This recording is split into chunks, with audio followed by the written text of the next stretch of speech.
Have you ever wondered what happens when we die? Will we cease to exist? Will we become ghosts haunting the attic of our old house?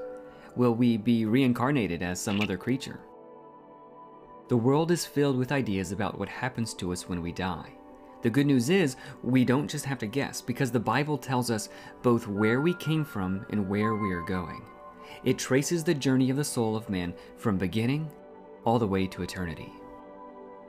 The soul of man actually does not begin here on earth, but in heaven. Hebrews chapter 12 and verse 9 calls God the Father of spirits.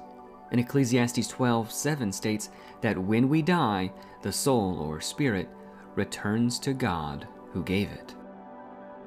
So, at the moment of conception when a human life is created, God places a soul or spirit into that new body. 2 Corinthians chapter 5 and verse 1 refers to our bodies as tents, or in other words, very temporary dwelling places.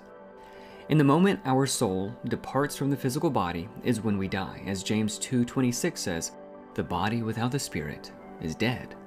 The psalmist wrote, "The days of our lives are 70 years, and if by reason of strength they are 80 years, yet their boast is only labor and sorrow.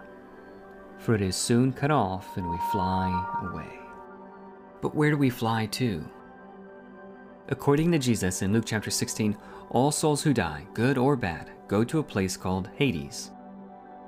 It's kind of a waiting place for disembodied spirits. Many people are confused by this because they think of Hades as the dwelling place of the wicked. But Jesus tells us that Hades is divided into two sections. One is called Paradise. This is the place where the faithful go. It's the place that Jesus told the thief on the cross that he would go in Luke 23:43. The other section of Hades is known as torment. It is a place of suffering and punishment and the destination where all of the wicked go as they await judgment. When we die, all of our souls will remain in one of the sides within Hades, awaiting the resurrection in the final day of judgment. On that day, Jesus says, all who are in the graves will hear his voice and come out, those who have done good to the resurrection of life, and those who have done evil to the resurrection of damnation. Then, both the righteous and the wicked will be gathered before God for the pronouncement of their judgment.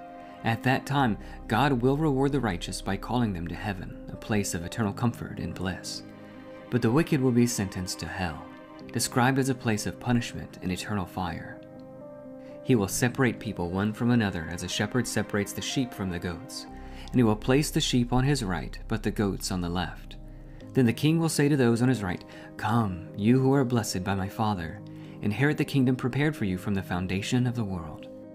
Then he will say to those on the left, "Depart from me, you cursed, into the eternal fire prepared for the devil and his angels. And these will go away into eternal punishment, but the righteous into eternal life." The most important question then is, where do you want to spend eternity? Where you go when you die depends on what you are doing while you live. Jesus said, "Not everyone who says to me, 'Lord, Lord,' shall enter the kingdom of heaven, but he who does the will of my Father in heaven." If you're interested in a more in-depth study of what happens to us when we die, or a study on how to be saved from hell, we invite you to reach out to us at the Gospel Broadcasting Network.